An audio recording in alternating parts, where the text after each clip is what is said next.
Hello again, this is Omega Writer 1, and today we'll be doing a review of JoJo's Bizarre Adventure Part 4, Diamond is Unbreakable. Now, I only really heard of Stardust Crusaders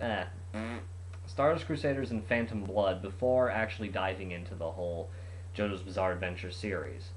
So I was actually surprised when I actually read Part 2.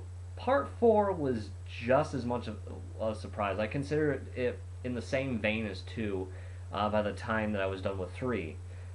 Both 2 and 4 are departures from the original series that started a trend that would move on to the next series.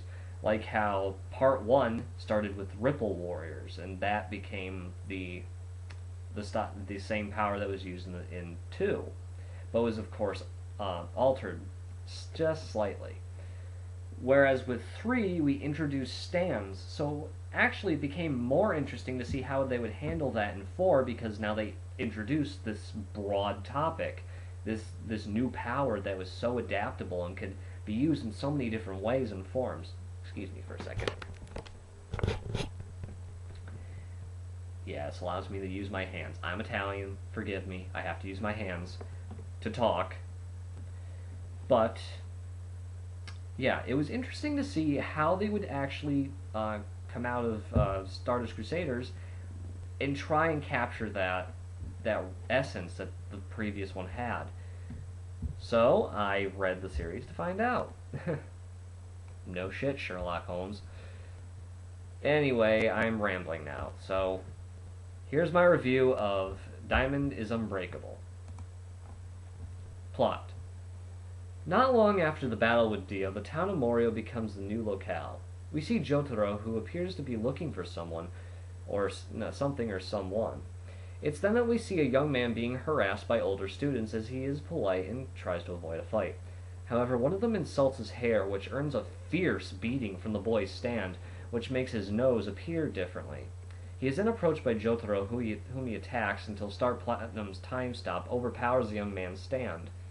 His name is Josuke Higashikata, and Jotaro explains that he's the illegitimate son of Joseph Joestar, making Jotaro Josuke's nephew, as weird as it sounds. He also explains that someone was using a special artifact called the bow and arrow on people in Morio, turning them into stand users. This time, the same artifact was used by Enya Guile to turn Dio and many of his followers into stand users. It doesn't take long for Josuke to find out as he's attacked by Angelo, a murderer, and his stand, Aqua Necklace. After trial and error, he finally kills Josuke's grandfather, but is defeated in turn by Josuke, who fuses his body with the surrounding rocks. Not long after, Koichi, one of Josuke's friends, is shot with the bow and arrow, gaining a stand called Echoes.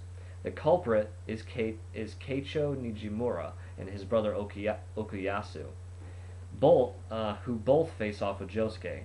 After being defeated, Keicho reveals his motives: to kill his father, who was infected by Dio's influence and turned into a monster.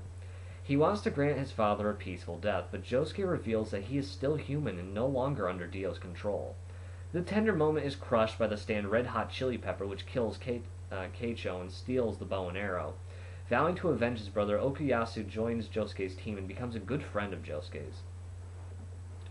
The search for Red Hot Chili Pepper eventually puts them face to face with Akira Otoshi, the stand user controlling Red Hot Chili Pepper. His plan is to become a big rock and roll star, but he also wishes to kill Jotaro to prove his strength. However, it's also apparent that Josuke's father, Joseph, is coming as well, putting him in immediate danger. Thankfully, Josuke defeats Akira and allows the bow and arrow to be put under the protection of the Speedwagon Foundation. In the meantime, more stand users appear and join the group, like Rohan Kishibe, the manga artist, and Yukako Yamagishi, Koichi's love interest. However, things go south when Koichi and Rohan are led into the spirit world and meet with a young girl named Reimi Sugimoto, who is brutally murdered along with her entire family by a serial killer who has been living in Morio killing innocent women for years. With this new information, the group must find this killer before any more people meet an early end. The problem is that our killer is the very normal Yoshikage Kira, who wishes to live a normal life. and has severed hands as his girlfriends. He is eventually discovered, but manages to slip away disguised as Kosaku Kawajiri, a businessman whose family life is less than admirable, and actually manages to turn it around for the better. While searching for Kira, Josuke and his group stumble upon Kira's father, who is a stand user as well, allowing him to survive in a photograph. He obtains a stand arrow and begins to create new stand users in order to protect his son. Even though things are peaceful in the Kawajiri household, the son of Kosaku, Hayato, uncovers Kira's true intentions and threatens to expose him. Frustrated, Kira is approached by his father and pierced with the stand arrow, unlocking his stand Killer Queen's final form.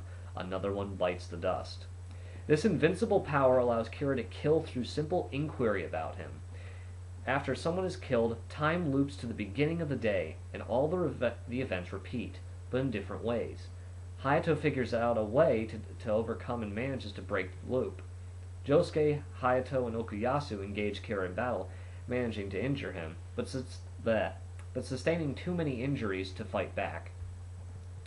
This buys enough time for Jotaro to arrive and finally defeat Kira. As he tries to fight back one last time, an ambulance runs over his head, killing him instantly. The last we see of him is being taken apart by Reimi Sugimoto and the souls of those Kira has killed. Joseph returns home to Suzy-Q, and Jotaro stays with the Speedwagon Foundation to do some more research on another point of interest. And so begins Part 5. While the story is better than that of Stardust Crusaders and Battle Tendency, the pacing of the manga is very slow at many points, mostly at the parts after the Akira and the first Kira battles. However, the murder mystery plot does make up for it a bit, so I do give the story an 18 out of 20. Characters. Probably my least favorite cast thus far. Josuke and the new characters are neither interesting nor engaging after experiencing those of Stardust Crusaders and Phantom Blood. Josuke is a very bland version of Joseph. Okuyasu is constantly reminding us of his stupidity that we're very aware of. Koichi is boring, Rohan is a dick, and Yukako doesn't appear enough to grant an opinion about her. Meanwhile, seeing Jotaro as a side character is painful, as he's the only reliable fucking cast member, and seeing Joseph get even worse in his old age is actually saddening, to the point where I wish that he was a bit stronger and was the main character. Considering how young he looked in 3, it's really weird seeing him look his age. Kira and Hayato are the true saving graces for this part. They have great character chemistry as detective and fugitive, but Kira's personality is so fitting of a psychopath with a calm demeanor, and it's the greatest part. The only villain thus far to come close to Dio's epicness, oddly enough, resembles a favorite character on a Showtime program that I happen to like, Dexter. So I give the characters a 16 out of 20. Art.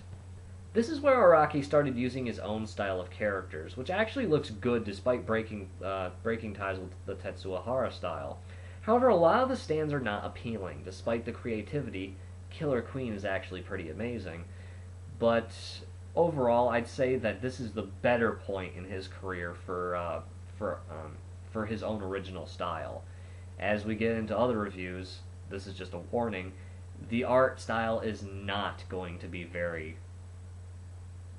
how should we say, kosher. The art gets a 7 out of 10. Overall, a slight improvement from Battle Tendency. Diamond is Unbreakable wasn't that enjoyable for me personally, but it comes highly recommended like the latter regardless. Overall though, I would have to say that it's still better than most manga out on the market, and it does have an interesting story if you can stomach the characters. I give JoJo's Bizarre Adventure Diamond is Unbreakable an 8.2 out of 10. Stay tuned next time as we jump into JoJo's Bizarre Adventure Part 5, Golden Wind. This is Omega Rider 1, and I'll be seeing you later.